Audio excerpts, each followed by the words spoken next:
Well, it's funny, again, to mention Jung. He had this concept which he called synchronicity, which is the apparent coincidence of a mental state with an event in the exterior world. And what I mean by that is you're walking along the street thinking about Mr. Fishman, to whom you owe money, and suddenly there's a fish right on the street in front of you. This is called a synchronicity, and Jung felt that there was a kind of what he called acausal connectedness, and that this was how the unconscious attempted to communicate by juxtaposing thoughts with exterior events that seem related to them in some magical way.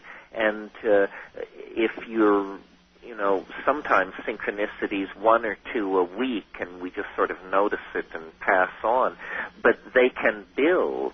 And when we're going through spiritual crises, or when we're intoxicated on psychedelic drugs, for example, these synchronicities can multiply until the whole exterior world seems to be trying to communicate something to you.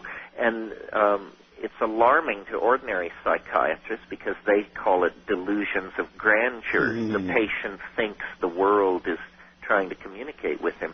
But having been on the inside of this, I can tell you it's very powerful, and a lot of Chinese philosophical thinking has been based on recognizing this synchrony, this resonance between mind and nature at critical times.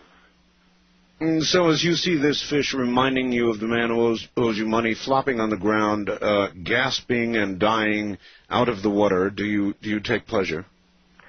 Well, I had a dead fish in my image, so it wasn't an issue for me. It didn't flop. All right. No, it didn't flop. In fact, it was quite right. All right. East of the Rockies, you're on the air. Good morning with Terence McKenna. Where are you, please? Yeah, this is Bill in Wisconsin. Bill, you're going to have to yell at us. Go ahead. Okay, how's that? Better. Terence, you were talking a little bit about the fish on the sidewalk. Right.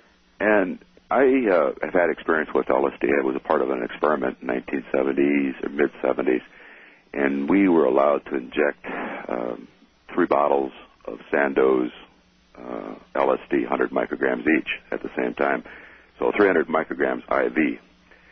And since that time, I've had experiences, hundreds of experiences, similar to the fish on the sidewalk. I'll give you just one quick one.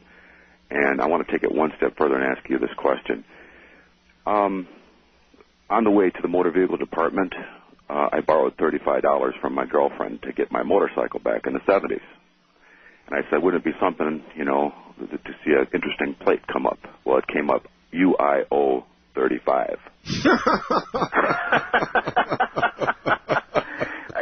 Perfect example. Now, what's your question? Well, to take the fish story one step further, and I've found it hundreds of times since then, that not only does it reflect what you're thinking or whatever, but reality seems to actually change as you walk, change as you think. Yes, well, now I would say that this is a clue to the fact that the story you've been told by science and physics and chemistry and all that is simply that you're a person in a story. Because all such things don't go on in the world of ordinary probability and ordinary physics. And so it's like a certain point in the evolution of your understanding where you realize that physics and chemistry and all that is not what it's about, that you're inside the story. And I think the juice in that insight is that you can then try and figure out whose story is it.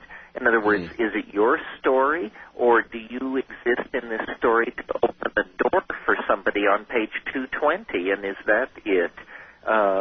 And then, of course, the ultimate aspiration to become the author of the story. Imagine if I am the author at times. Okay. Other times you're nothing but a bit player. That's it.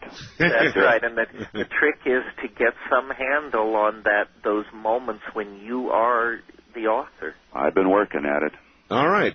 Excellent. Thank you. Thank you very much. Very good question, actually.